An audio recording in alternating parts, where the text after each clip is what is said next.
Hello friends, അപ്പോൾ ഇന്നത്തെ video ഈ ഐറ്റം എങ്ങനെ ഉണ്ടാക്കണമെന്നൊന്ന് നോക്കിയാലോ. അപ്പോൾ ഇതിനാവശ്യം വരുന്നത് ഇതേപോലെ ഒരു പേപ്പർ പീസാണ്. ഇത് ഷർട്ടൊക്കെ മേടിക്കുന്ന സമയത്ത് കിട്ടുന്ന ഒരു പീസാണ്. അത് ഒന്ന് വളയുടെ അളവിലും പിന്നെ വളയേക്കാൾ വലിയ ഒരു അളവിലുള്ള ഒരു റൗണ്ട് പീസാണ്. നമുക്ക് രണ്ട് സെറ്റായിട്ട് കട്ട് ചെയ്തിട്ട് ഫുള്ളായിട്ട് രണ്ടും കട്ട് ചെയ്തെടുക്കണം.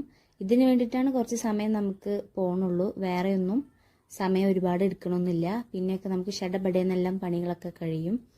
അപ്പോൾ ഇത് ഫുള്ളായിട്ട് കട്ട് ചെയ്തിട്ട് ഇനി അടുത്തത് നമുക്ക് നോക്കാം. എന്താണെന്ന് വെച്ചാൽ 6 പീസുള്ളത് ഒരുമിച്ചും 5 പീസുള്ളത് ഒരുമിച്ചും രണ്ടും സെപ്പറേറ്റ് ആയിട്ട് നമ്മൾക്ക് മേലേക്ക് ഒരു ഗ്ലൂ ഗണ്ണോ അല്ലെങ്കിൽ ഏതെങ്കിലും ഒരു നോർമൽ ഏതെങ്കിലും ഒരു ഗം ഉപയോഗിച്ചിട്ട് നമുക്ക് ഇതേപോലെ ഫുള്ളായിട്ടൊന്ന് ഒട്ടിച്ചു കൊടുക്കുക. ഇതിപ്പോൾ വലിയ പീസാണ് ഒട്ടിച്ചു കൊടുക്കുന്നത്.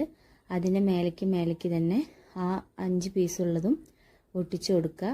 അങ്ങനെ മേലേക്ക് വരുമ്പോൾ ഒരു ബലം കിട്ടും. അതിന് വേണ്ടിയിട്ടാണ് നമുക്കിത് രണ്ടും ഇത് താഴെയാണ് വരിക. വലിയ പീസ് താഴെയും ചെറിയ പീസ് മേലെയാണ് വരിക.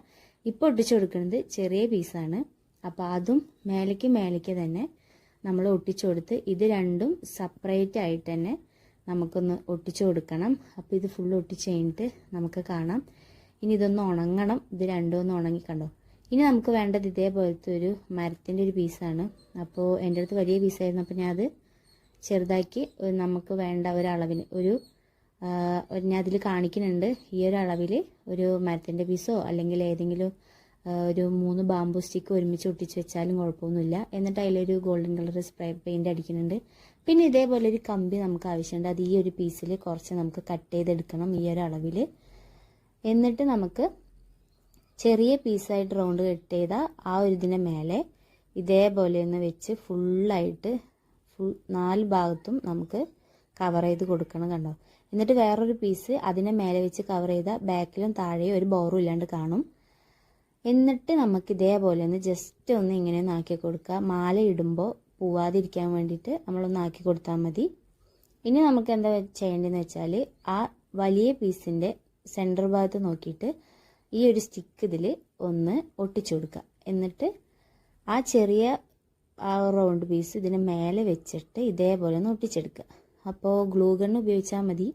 അതാകുമ്പോൾ പെട്ടെന്ന് ഒട്ടിക്കോളും. മറ്റേ സാധാ നമ്മുടെ ഗമ്മൊന്നും ഇതിൽ ഒട്ടണില്ല. ഇനി ഞാൻ ആദ്യം ഇതിലായിരുന്നു എൻ്റെ മാലയൊക്കെ ഞാൻ വെച്ചിട്ടുണ്ടായിരുന്നു. ഇതിൻ്റെ വീഡിയോ ഞാൻ പോസ്റ്റ് ചെയ്യുന്നുണ്ട്. അപ്പോൾ കാണാത്തിരി പോയി കണ്ടോളൂ. അപ്പോൾ ഇനി എൻ്റെ കയ്യിലുള്ള എല്ലാ മാലകളും ഞാൻ ഇതിൽ ഹാങ് ചെയ്യുന്നുണ്ട്. ഒരു